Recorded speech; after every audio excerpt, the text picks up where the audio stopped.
I never thought my life could crumble in a matter of weeks. I'm 36, married for 8 years to Megan, the woman I thought was my soulmate. Megan was the kind of wife people envied, smart, funny, and beautiful in that effortless girl-next-door kind of way. At least that's how I used to see her. We had a life most people would kill for, a nice house in the suburbs, good friends, and decent jobs.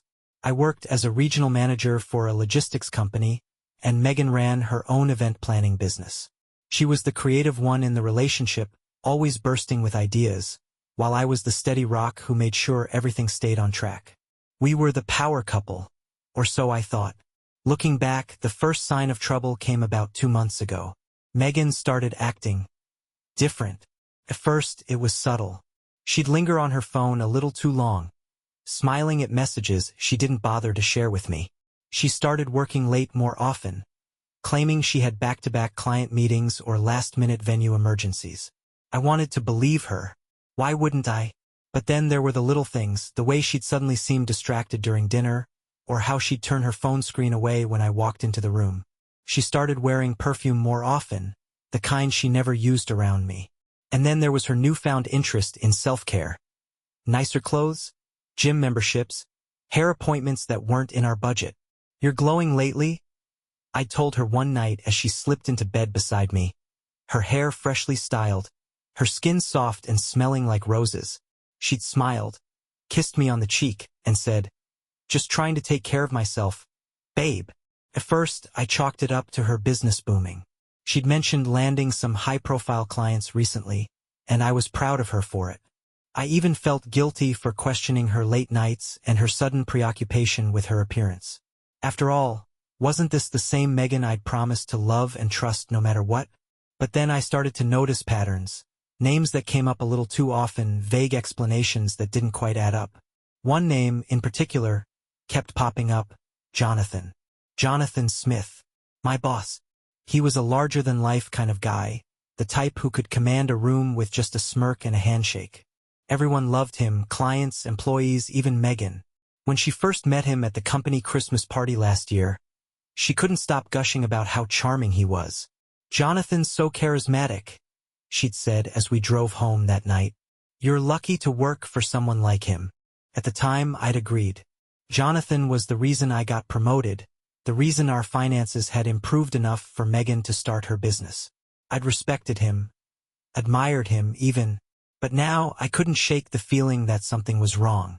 The first time I voiced my concerns to Megan, she laughed it off. "Jonathan? Seriously? He's your boss, Matt. Don't be ridiculous." And just like that, she dismissed it. But I couldn't let it go. Something about the way she said his name, so casual, so familiar, set my teeth on edge. That was when I decided I needed answers. I started paying closer attention. I checked our shared calendar, took note of her late nights, and even skimmed through our bank statements, trying to make sense of the little inconsistencies piling up around me. It wasn't until a Friday night 2 weeks ago that the pieces finally started falling into place. Megan had told me she was going to a networking event downtown. She kissed me goodbye, looking stunning in a dress I hadn't seen before, and told me not to wait up. As she walked out the door, I felt the first sting of doubt. And that's when I made the decision that changed everything. I followed her. I didn't plan to follow her, not at first. But as I sat on the couch, staring at the TV and pretending to care about the game, I couldn't shake the nagging feeling in my gut. Megan hadn't left me any details about the so-called networking event. No location, no names, nothing. Before I could overthink it, I grabbed my car keys and headed out. I told myself I was being paranoid. Megan had never given me a reason not to trust her. And yet, there I was, sitting in my car a block away from our house, waiting to see where she'd go. It wasn't hard to find her. She didn't take her usual route downtown. Instead, she drove in the opposite direction, toward a more upscale part of town, where the high-rise hotels and fancy restaurants catered to executives and clients with deep pockets. She pulled into the valet at the Monarch Hotel. Not exactly a typical spot for a networking event, but I tried to give her the benefit of the doubt. Maybe this was normal for event planners, meeting at high-end venues to secure contracts. I parked a block away and made my way to the hotel lobby. I didn't want to be seen, so I hung back near the entrance, pretending to scroll through my phone while keeping an eye on the elevators. And then I saw her. She wasn't alone. Jonathan was with her. He walked beside her with that smug, self-assured grin I used to respect. They didn't look like two professionals heading to a business meeting. They looked comfortable. Familiar. I watched as he placed a hand on the small of her back, guiding her toward the elevators. My stomach twisted into a knot as she smiled up at him, that smile she used to reserve for me. I froze, torn between confronting them right there in the lobby or waiting to see where this would go. My heart was pounding, my mind racing with every worst-case scenario imaginable. When they disappeared behind the elevator doors, I made my decision. I wasn't going to confront them, not yet. I needed proof. I waited a few minutes, then walked over to the reception desk, forcing a polite smile. "Excuse me," I said to the woman behind the counter. "My wife forgot to text me the room number. She's here for a meeting with Mr. Jonathan Smith. Could you let me know where they're meeting?" The receptionist hesitated, her eyes narrowing slightly. "I'm sorry, sir, but I can't share that information." I nodded, pretending to understand, but inside, I was seething. "Of course. Thanks anyway." I stepped away from the desk and found a seat in the lounge, my mind spinning. If they were here for work, why did Megan lie about it? Why didn't she tell me Jonathan would be there? And if this wasn't work? I didn't want to finish the thought. An hour passed, then two. I was on my second coffee when they finally reappeared. Megan and Jonathan walked out of the elevator, laughing softly as they made their way toward the exit. She was holding his arm, her head tilted toward him in a way that made my blood boil. I followed them at a distance, careful not to get too close. They didn't stop at the valet. Instead, they walked around the corner, where Jonathan's black BMW was parked. I watched as he opened the passenger door for her, his hand lingering on her waist as she got in. And that was it. The moment my suspicions became certainty. This wasn't work. This wasn't a networking event. This was an affair. I didn't follow them after that. Sitting in my car a block away, I gripped the steering wheel so tightly my knuckles turned white. My heart was pounding, my thoughts spinning in a chaotic mess of disbelief, fury, and humiliation. I knew what I saw. There was no innocent explanation for the way they touched, the way they laughed together like they shared some private joke. Megan, my Megan, was having an affair. And not just with anyone. With Jonathan, my boss. I drove home in silence, gripping the wheel so hard it felt like it might snap. By the time I walked through the door, the house felt different. Empty, cold, like it wasn't mine anymore. I sat in the dark living room for hours, replaying the scene in my head. Every time I thought about his hand on her waist, her smile, her laugh, it felt like a knife twisting deeper into my gut. I needed to know more. The next morning I called in sick to work. I told Megan I wasn't feeling well, and she barely seemed to notice. She was distracted, scrolling through her phone while sipping coffee, looking every bit like a woman who wasn't hiding anything. It was infuriating. After she left for the day, I opened her laptop. We shared the same Apple ID, which meant I had access to her iMessages on her devices. It wasn't something I'd ever used before. I'd never had a reason to. Until now. I opened the app, my hands shaking as I scrolled through her recent conversations. And there it was, Jonathan's name right at the top. The messages weren't explicit. She wasn't stupid enough to leave a trail like that. But the tone was unmistakable. "Last night was amazing." One of her messages said, "You always know how to make me feel special." His reply, "Only because you are special. Can't wait to see you again." I scrolled further, my stomach churning with every message I read. They talked about meetings that didn't exist, dinner reservations I never heard about, and inside jokes I didn't understand. And then there was the photo, a picture she'd sent him, smiling in the same dress she wore last night. The caption read, "Do you think this will drive you crazy?" His response, "You already drive me crazy." I slammed the laptop shut, my head pounding. It wasn't just an affair. It was emotional. intimate. She wasn't just sleeping with him. She was giving him pieces of herself, pieces that were supposed to be mine. The rage came in waves, hot and overwhelming. But beneath it was something colder, sharper, a need for revenge. I didn't want to confront her, not yet. I didn't want her excuses, her lies, or her tears. No, this wasn't going to end with me yelling while she played the victim. This was going to end on my terms. But first, I needed more proof. I spent the next few days pretending everything was normal, even though nothing in my life felt normal anymore. Megan went about her routine, blissfully unaware that I knew. She'd kiss me goodbye in the mornings, smiling like nothing was wrong, like she wasn't sneaking off to meet my boss behind my back. Every time she touched me, it felt like poison seeping into my skin, but I forced myself to play along. If I wanted my revenge, I had to be patient. Step 1 was gathering irrefutable evidence. The messages on her laptop were enough for me, but I needed something concrete, something she couldn't deny or twist. So I bought a few cameras. Small, discreet ones that I installed in places she wouldn't think to look. The living room, the kitchen, and most importantly, our bedroom. I hated myself for doing it, for turning my home into a surveillance operation. But this wasn't about trust anymore. That ship had sailed. I also started tracking her. I added a GPS app to her phone, hidden under the guise of a security update she needed for work. Every time she left the house, I'd get a notification with her location. It didn't take long for the pieces to start falling into place. On Wednesday night, Megan said she was meeting a client for drinks.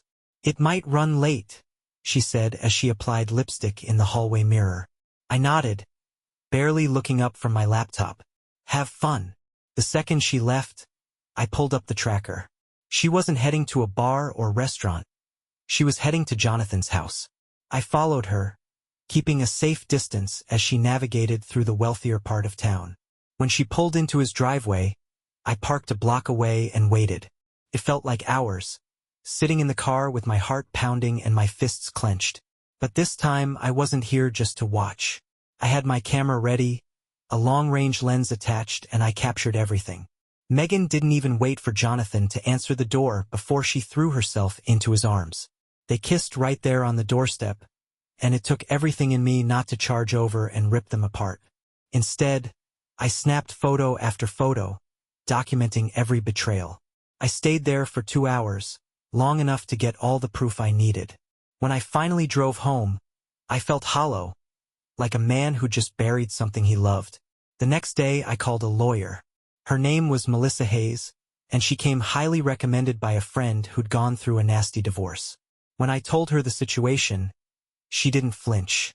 "This isn't just a betrayal, Matt," she said as she flipped through the photos I'd printed out. "This is ammunition. If we play this right, you'll walk away with everything." That was all I needed to hear. We worked out a plan. One that wouldn't just end the marriage, but would destroy Megan and Jonathan in the process. I didn't want forgiveness. I didn't want closure. I wanted justice, and I was going to get it. After meeting with Melissa, I felt a grim sense of purpose. There was no going back now. The man I was a week ago, the trusting husband, the respectful employee, was gone. What was left of me had one goal: to ruin Megan and Jonathan the way they'd ruined me. Melissa was a shark in a blazer, and she wasted no time putting the pieces in place.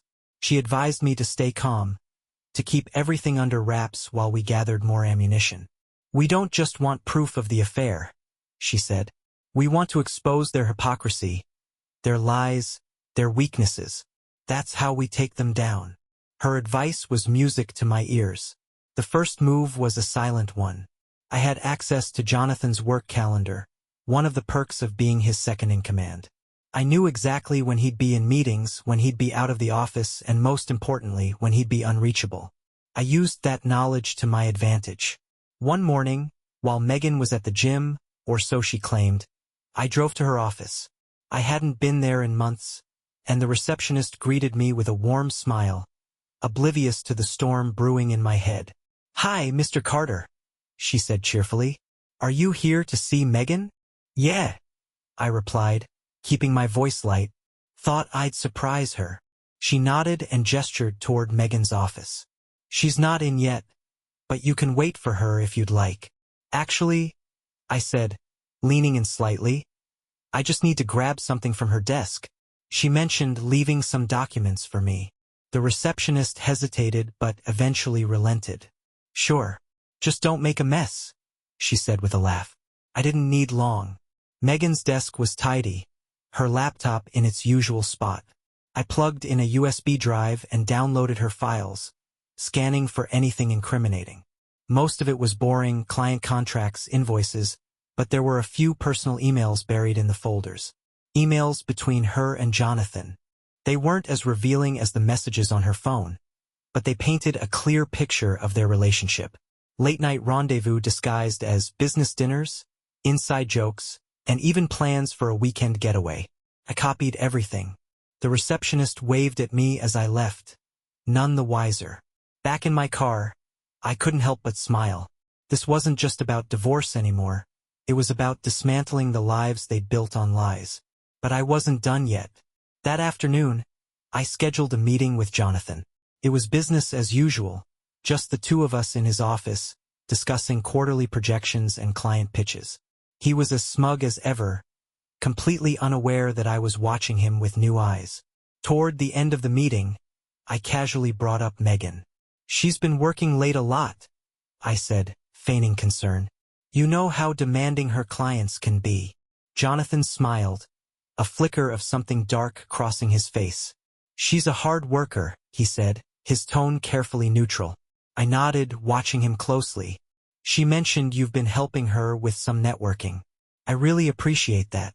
He hesitated for a fraction of a second, just long enough to confirm my suspicions. Of course, he said smoothly. Anything to support a talented professional like Megan. It took everything in me not to punch him right there. Instead, I smiled. Well, I hope she's not working too hard. I'd hate for her to burn out. He nodded, oblivious to the trap I was setting. When I left his office, I felt a surge of satisfaction. Jonathan was so arrogant, so sure of his invincibility, that he didn't even realize he was being played. But he'd find out soon enough. This was just the beginning.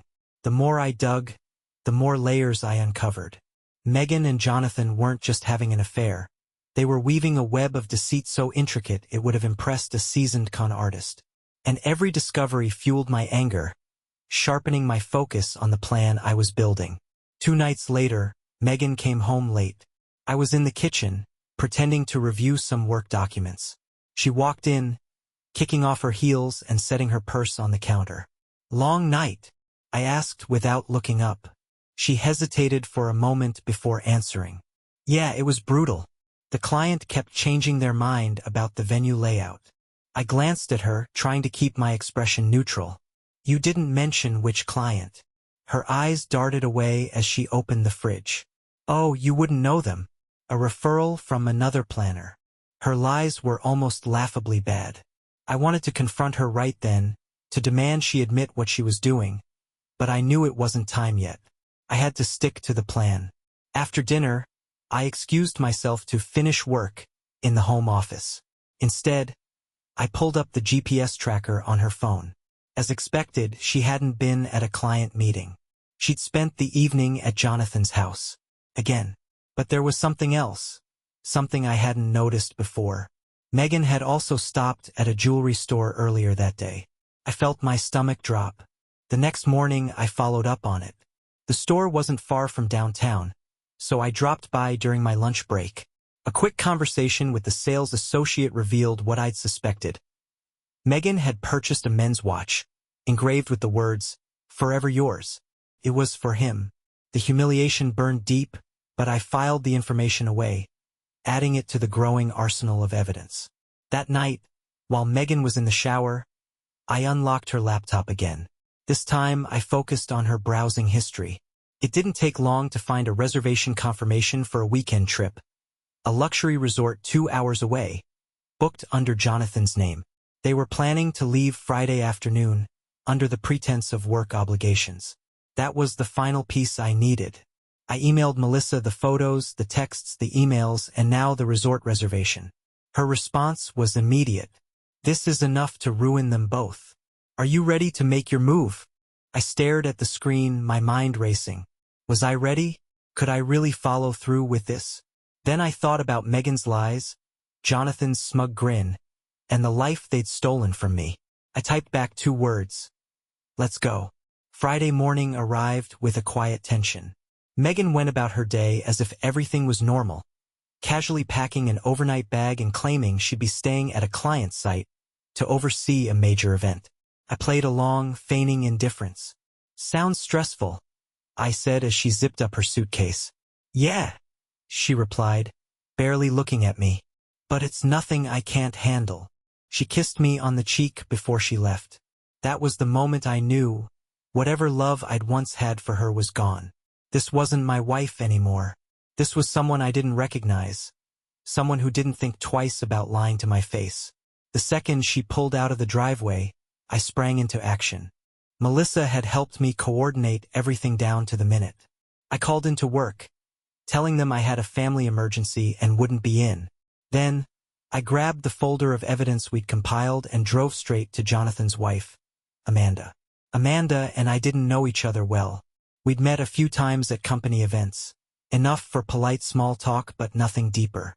Still, when she opened the door and saw me standing there with a grim expression and a manila folder in hand, she seemed to know something was wrong. Matt? She asked, confused. What's going on? Can I come in? I asked. There's something you need to see. She hesitated but eventually stepped aside, closing the door behind me. I followed her into the living room, where she sat on the edge of the couch, her hands clasped tightly in her lap. What is this about? She asked, her voice trembling slightly. I handed her the folder without saying a word. She opened it, her eyes scanning the photos, the screenshots of messages, the resort reservation. Her face went pale as she pieced it together. This is Jonathan, she whispered, her voice cracking. And Megan? I nodded, my jaw tight. For a moment, she just stared at the evidence, her hands shaking. Then, she looked up at me, tears brimming in her eyes. How long? Months, I said quietly. Maybe longer. Amanda broke down, sobbing into her hands. I didn't know what to say. I wasn't here to comfort her. But I sat beside her anyway, waiting until she calmed down enough to speak. What do we do? She finally asked, wiping her eyes. I handed her a copy of the resort reservation. They're planning to spend the weekend together. If you want proof, this is where they'll be. Her expression hardened, anger replacing the heartbreak. I'll be there, she said, her voice steady now. And I'll make sure he knows exactly what he's losing. I nodded. Good. I'll be there too. With Amanda on board, I moved on to the next part of the plan. Melissa had arranged for a private investigator to meet us at the resort that evening, ready to capture every incriminating moment. By the time I left Amanda's house, I felt a sense of grim satisfaction. Megan and Jonathan thought they were untouchable, but they had no idea the storm that was about to hit. The drive to the resort felt surreal. I kept replaying everything in my head. The lies, the texts, the photos. I gripped the steering wheel so tightly my knuckles ached. But the anger kept me sharp, focused. Amanda followed in her car, her face set in a mask of cold determination when we briefly met at a gas station on the way. She wasn't the sobbing, heartbroken woman I'd seen earlier. Now she looked like someone who was ready for war. We arrived at the resort just before dusk. It was the kind of place Megan always dreamed of visiting, luxurious, scenic, and expensive as hell. She used to talk about how one day we'd splurge on a trip like this together. I guess she'd decided to make that dream come true with Jonathan. Melissa's private investigator, a no-nonsense guy named Rick, was already waiting for us. He had a discreet camera set up in his car, ready to capture everything from a distance. They're checked into room 214, Rick said, nodding toward the elegant main building. I followed them in, got shots of them at the reception desk and heading upstairs. They looked cozy. My stomach churned, but I nodded. Good. Keep recording. Amanda glanced at me, her jaw clenched. What's the plan now? We wait, I said, my voice steady. Rick will get what we need, and then we'll confront them together. She scoffed, shaking her head. Together? You mean while they're wrapped around each other in bed? I didn't answer. I didn't need to. We both knew exactly what we were going to find. But seeing it with our own eyes would make it undeniable. For the next few hours we sat in Rick's car, watching the footage from his hidden cameras. They captured everything. The stolen kisses in the hallway, the way Megan laughed at Jonathan's jokes, the champagne they ordered with dinner, and then, finally, the moment of truth. Around 9 p.m., they returned to the room, arms around each other, stumbling slightly from too much wine. Jonathan opened the door, and Megan practically dragged him inside, giggling like a love-struck teenager. The door closed, and Rick zoomed in on the number. 214. That's it, Amanda said, her voice cold. That's all the proof I need. I nodded, my fists clenched. Let's go. We left Rick in the car, cameras still rolling, and made our way into the building. My heart was pounding as we climbed the stairs, each step bringing us closer to the betrayal. When we reached the door, Amanda turned to me, her expression unreadable. Are you ready for this? I took a deep breath, the anger simmering just beneath the surface. I've never been more ready. She raised her hand and knocked. Amanda's knock was sharp and deliberate, echoing through the hallway. We stood there in tense silence, the seconds dragging like hours. I could hear faint laughter and muffled voices on the other side of the door, and with every sound, my fury burned hotter. Finally, footsteps approached, and the door cracked open. Jonathan stood there, shirt unbuttoned, his tie hanging loosely around his neck. His smug grin faded the instant he saw us. What the... he began, but Amanda didn't give him a chance to finish. She shoved the door open and stormed inside, her voice like ice. Surprised to see me, Jonathan? Megan's laughter cut off abruptly. She was sitting on the edge of the bed, wearing lingerie I'd never seen before. When her eyes met mine, her face drained of color. Matt? She stammered, scrambling to grab a robe. What are you doing here?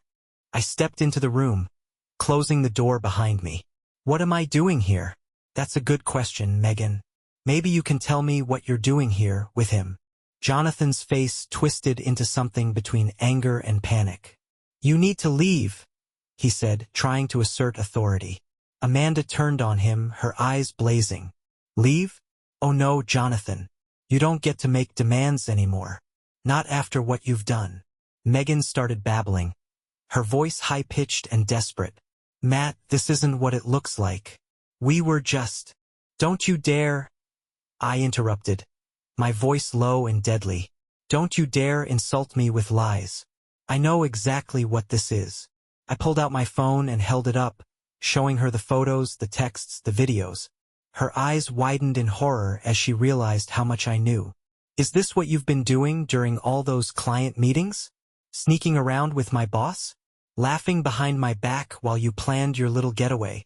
She opened her mouth to respond, but no words came out.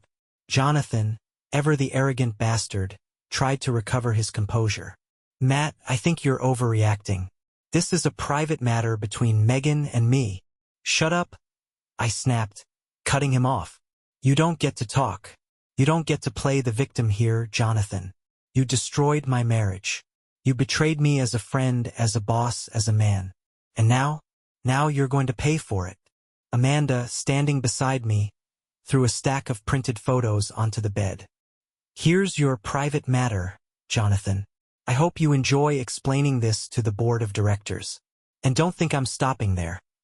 I'll make sure everyone in your life knows exactly what kind of man you are. The panic on his face was priceless. Megan, meanwhile, had tears streaming down her face. She reached for me, her voice trembling. Matt, please, I didn't mean for this to happen. I made a mistake. I stepped back, disgusted. A mistake? That's what you're calling it? This wasn't a mistake, Megan. This was a choice. 100 choices. Every time you lied to me, every time you left my bed to crawl into his, you made a choice. And now you get to live with the consequences. Amanda turned to me, her voice firm. Let's go. We've seen enough. I nodded, giving Megan one last cold look. We're done. As I walked out of the room, the sound of Megan's sobs followed me down the hall. Amanda and I left the resort in silence. We didn't need to say anything. Our fury, our heartbreak, it all hung heavy in the air between us. When we reached the parking lot, she turned to me, her jaw clenched. "I'm not just divorcing him," she said firmly. "I'm going to bury him." I nodded, my voice low. "And I'm taking everything from Megan." We agreed to stay in touch to coordinate our next steps. This wasn't just about ending marriages anymore. It was about making sure neither of them walked away unscathed. The next day, Melissa helped me file for divorce. I included every piece of evidence we'd gathered. The texts, the photos, the videos, even the details of their little romantic getaway. Melissa's strategy was ruthless. "With this much proof, you'll walk away with the house, the savings, and more," she said. "The courts don't look kindly on affairs, especially when one party is as brazen as Megan's been." I nodded, but my mind was elsewhere. Winning the divorce wasn't enough.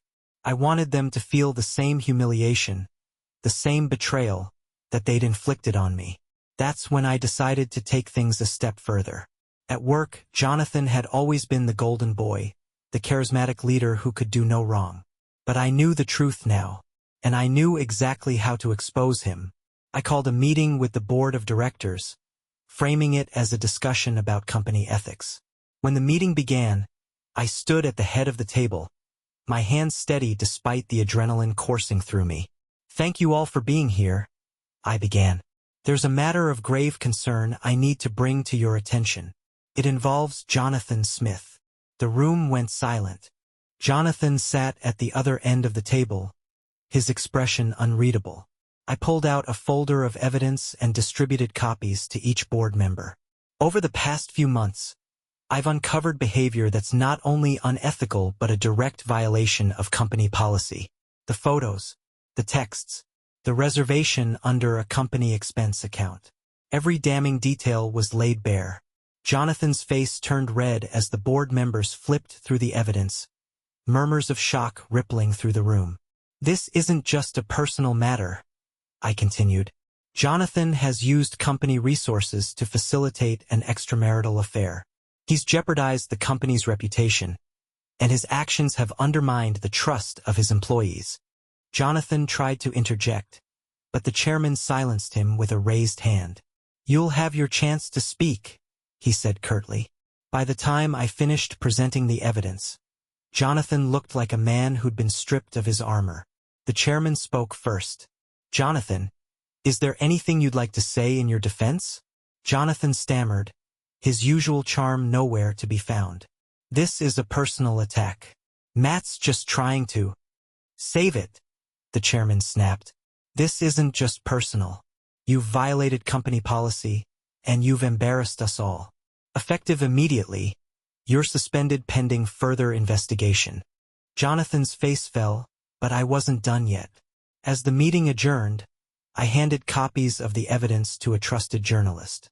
"Do what you want with this," I said. "The public deserves to know the truth." By the next morning, the story was everywhere. CEO caught in scandal. Affair and misconduct exposed. Jonathan's fall from grace was swift and brutal. While Jonathan's career was burning, Megan's life was unraveling. The divorce papers hit her like a freight train.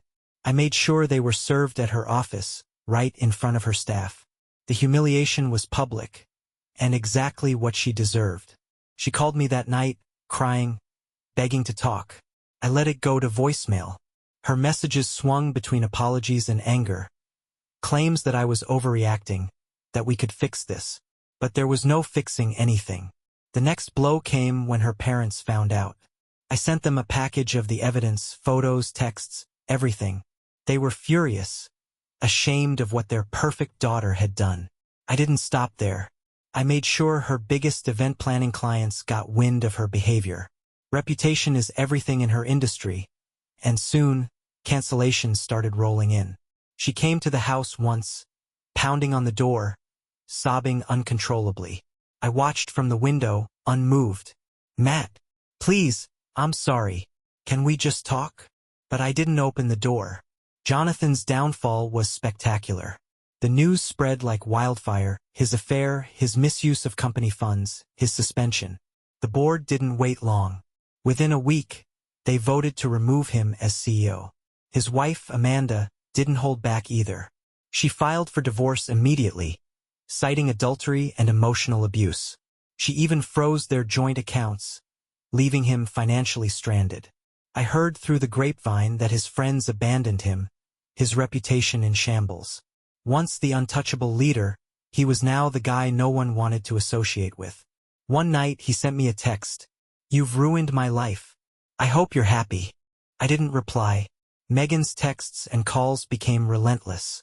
She showed up at the house again, this time screaming through tears. "Matt, I messed up.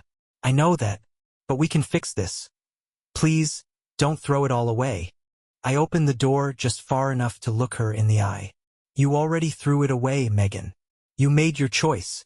Her face crumpled, and she fell to her knees on the porch, sobbing.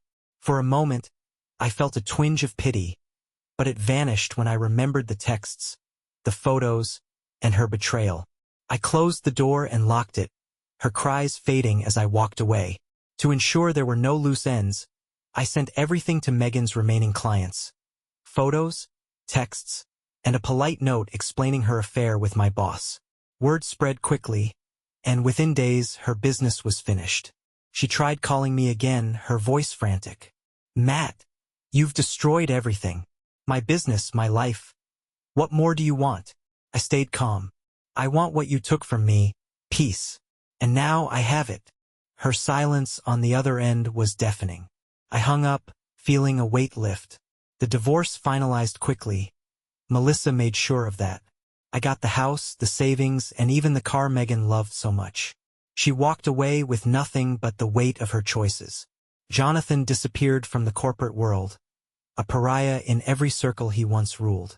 Amanda and I stayed in touch occasionally, bonded by shared betrayal, though we both knew we needed to move on. For the first time in years, I felt free. No lies, no secrets, just the quiet satisfaction of rebuilding my life. If there's one thing I've learned, it's this: betrayal has a cost, and sometimes justice is simply making sure they pay every cent.